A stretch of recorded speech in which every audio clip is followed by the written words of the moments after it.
쌍디는 자신이 인질이 되었기에 루피가 위기에 빠질 것이라고 판단한 이후 자신이 인질로서 가치를 잃어버리게 된다며 세계정부가 자신을 공개 처형할 리도 루피가 세계정부의 함정에 빠질 리도 없다고 판단합니다. 그리고 쌍디는 자신의 주머니에서 산청특맹의 원액을 꺼내며 산청특맹은 다량의 독이 함유된 맹독성 식물, 물론 열을 가해 조리한다면 훌륭한 식재료가 된다. 하지만 아직은 열을 가하지 않은 상태이기에 이걸 먹으면 온몸에 독이 퍼져 죽게 될지 모르지. 산청특맹을 이용해 어인섬의 보거와 함께 보거 요리를 하려고 지니고 있었는데 이런 식으로 사용하게 될지는 몰랐군. 아니 어쩌면 운명인가. 젠장 이런 걸로 죽을지는 모르겠다만 온몸이 구속당한 지금의 나로서는 택할 수 있는 죽음은 이것밖에 없군. 이라고 말한 뒤 산청특맹을 삼키려 합니다. 하지만 그 순간 엄청난 굉음과 함께 판기하성 전체가 울릴만한 충격이 일어났고 쌍디도 균형을 잃으며 쓰러집니다. 그리고 이내 엄청난 폐양색 폐기가 실현의 방에도 전해졌고 쌍디는 이 정도 폐기를 가진 인물은 전세계에 루피밖에 없다는 것을 알았기에 이 기운은 분명 루피다. 설마 루피가 성지 마리주아에 온 것인가? 라고 생각하며 밖을 둘러보려 합니다. 하지만 쌍디는 밖을 볼 수는 없었고 근위병도 한 명도 없었기에 쌍디는 구체적인 상황을 확인하지는 못합니다. 그러나 쌍디는 이내 이어지는 전투로 인한 파동과 폐기의 흐름을 느끼며 루피를 비롯한 연합군이 성지 마리주아를 침공했다는 것을 깨달았고 우선 죽음을 택하는 것이 아닌 루피와 합류하여 세계정부를 부숴버리는 것을 택합니다. 그리고 쌍디는 웃음을 지으며 망할 녀석 조금만 더 빨리 나타나지. 그랬으면 추한꼴 보일 필요도 없었잖아. 하긴 올블루도 보지 못했는데 죽을 순 없지. 라고 말하며 주저앉습니다. 핑크스는 오로성을 보좌하기 위하여 알라바스타로 향하였고 그곳에서 샹크스와 격돌하게 됩니다. 또한 이후 오로성과 함께 샹크스, 루피, 조로 등과 대치하나 오로성이 부작용을 감수하며 최종 페이지에 돌입하였음에도 결국 루피를 잡아내지 못하며 전투를 이어가지 못하는 상황이 왔으며 설상가상으로 콩까지 배신하며 결국 밀짚모자 일당을 놓치게 됩니다. 그리고 핑크스는 부상을 입은 오로성을 보좌하며 오로성이 힘을 회복할 때까지 기다리려 합니다. 하지만 이무가 오로성에게 성지 마리주아의 상황을 전달하였고 오로성 역시 성지 마리주아가 큰 위기에 봉착했다는 것을 파악합니다. 그리고 머큐리는 핑크스를 호출한 뒤 현재 밀짚모자와 롤로노와 조로를 포함한 강자들이 모두 성지 마리주아에 나타났다. 또한 혁명군, 빨간머리의 적단, 크로스길드 등으로 구성된 연합군이 레드라인을 막아서며 해군과 대치 중. 핑크스 지금 당장 성지 마리주아 혹은 레드라인으로 복귀하여 세계정부의 원군을 지원하며 싸워라 라고 명령하였고 핑크스는 명을 받들겠습니다. 허나 괜찮으시겠습니까? 현재 오로성들께선 전투불능 상태, 이때 강적이라도 나타난다면 이라고 말하며 우려를 표하는 모습을 보입니다. 하지만 마스는 그건 걱정할 필요 없다. 우리의 안위보다 중요한 건 성지 마리주아의 그분, 또한 저들에겐 우리에게 할애할 병력 따위 없다. 우리가 전투불능 상태인 것도 알지 못할 테고 라고 말했고 핑크스는 알겠습니다. 그럼 곧바로 복귀하겠습니다. 라고 말한 뒤 곧바로 성지 마리주아로 복귀합니다. 그리고 세터는 우리도 얼추 하루 이틀이면 몸이 다 회복되겠군 이라고 말했고 나스조로는 이번에야말로 놓칠 수 없는 기회다. 모두 계획대로 움직인다면 길고 긴 전쟁은 종언을 맞이한다 라고 말했고 피터는 밀짚모자를 비롯한 연합군 이제는 정말 결착을 지을 시간이군 이라고 말합니다. 프랑키는 와노쿠니에서 고대변기 플루톤을 확보하려던 순간 워터프라임이 남긴 전원을 보게 되었고 워터프라임은 유사시를 대비하여 플루톤을 거대한 폭탄으로 개조시켜 놓았다는 메시지를 남겨놓았습니다.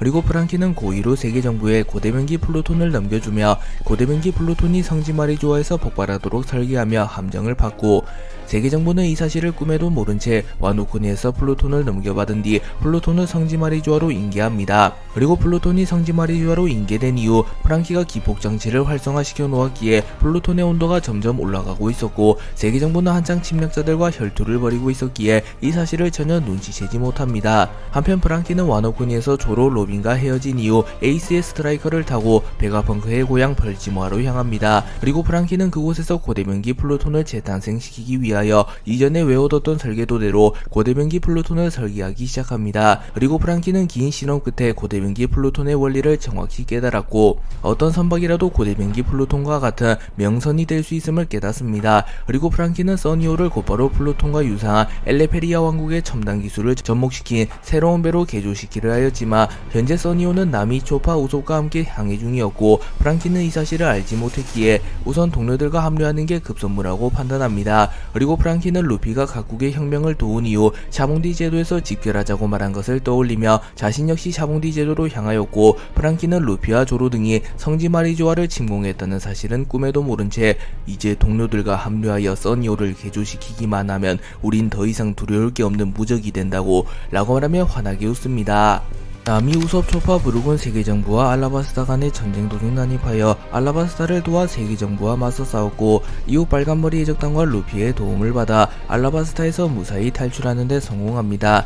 그리고 초파는 전쟁 도중 부상을 입으며 여전히 정신을 차리지 못하고 있었고 나미와 우솝은 자신들이 혹여나 세계정부의 습격이라도 받는다며 괴멸될지도 모른다고 생각하며 공포에 질린 얼굴로 겁을 잔뜩 먹은 모습을 보입니다. 하지만 브룩은 베테랑답게 냉철한 모습을 보이며 나미 씨, 우솝 씨 지금 좌절한다고 해서 바뀌는 거 없습니다. 루피 씨와 빨간머리가 오로선과 대치 중이기에 우리가 알라바스타로 돌아간다고 해도 도움이 되진 않을 테고 우린 루피 씨의 말대로 샤봉디 제도로 향합시다. 그리고 그곳에서 동료들과 합류하는 겁니다. 라고 말했고 우솝은 그래 조로나 쌍디가 있으면 안심이라고 라고 말했고 나미는 걔들은 어떻게 된 거야? 설마 승전보를 울렸나? 라고 말했고 우솝은 신문을 확인하지 못했기에 정확한 상황을 알지 못했지만 글쎄 걔네들이라면 당연히 이겼지 않았을까. 하물며 조로는 승리했다고 오랜풋이 들었는데 그러고 보니 쌍디의 소식은 못 들은 것 같아. 라고 말했고 우솝, 나미, 브룩, 초파는 별다른 선택지가 없었기에 우선은 샤본디 제도로 향하려 합니다. 그리고 비비 역시 콩의 도움을 받아 알라바스타에서 탈출했고 비비는 콩의 전용 함선을 타고 샤본디 제도로 향하고 있었습니다. 참고로 콩의 전용 함선은 매우 거대했기에 사람들의 눈에 띄지 않는 작은 배를 찾아다녔고 결국 비비는 콩의 전용 함선 속에 있는 비상용 잠수함과 같은 작은 배를 발견하며 작은 배를 타고 샤본디 제도로 향하고 있었습니다.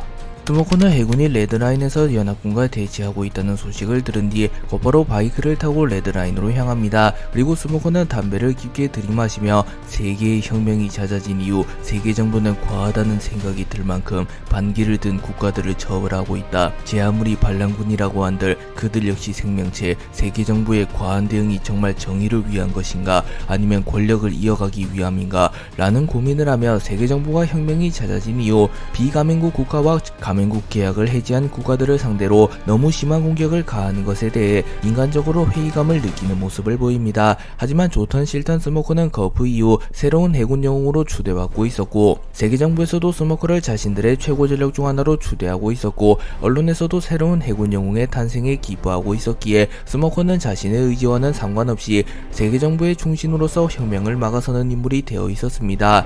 그리고 스모커는 세계정부를 끊임없이 의심하며 자신의 길이 맞는지에 대해 고민하기 시작하였고 이는 새로운 사건의 시발점이 될지도 모릅니다.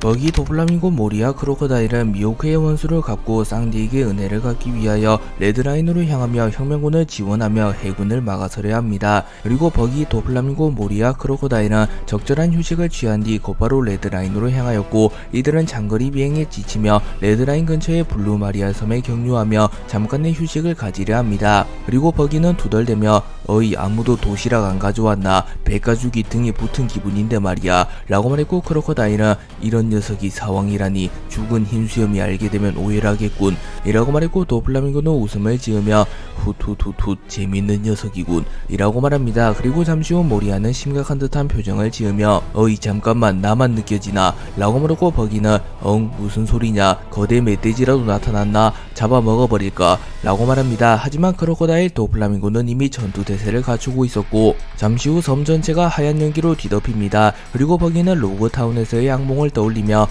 설마 하얀 사냥꾼 스모커? 라고 소리쳤고 잠시 후 스모커가 천천히 걸어서 이들의 앞에 도착합니다. 그리고 스모커는 심상치 않은 기운이 느껴져 블루마리아 섬에 들렀거늘 생각지도 못한 월척을 낳게 되었군. 사왕 광대 버기 및 그의 부하 녀석들 이놈들 역시 밀짚모자를 도와 해군을 공격하려 한다고 들었다. 해군은 아직은 세계의 정의 너희 같은 해적들이 질서를 무너뜨리는 것을 두고 볼 순 없지 라고 말한 뒤 뭉게뭉게 열매의 각성 능력을 사용하여 주변 환경을 통제하기 시작하였고 블루마리아 섬은 순식간에 연기로 뒤덮이게 됩니다. 그리고 도플라밍고는 쉽게 쓰러뜨릴 수 있는 녀석이 아니군, 차세대 해군 영웅 스모커 라고 말하며 긴장한 듯한 모습을 보였고, 크로코다일은 이 정도면 빛은 모두 갚았다 검은다리 라고 말합니다. 그리고 버기는 매우 겁을 먹었지만 겉으로는 티를 내지 않으며 그렇군, 사왕 버기님의 목을 따러 온 거였어. 그럼 나도 응해줄 수밖에. 이놈이 해군 영웅이면 나는 사왕이다. 덤벼라 연기자식, 로그타운에서의 복수를 해주마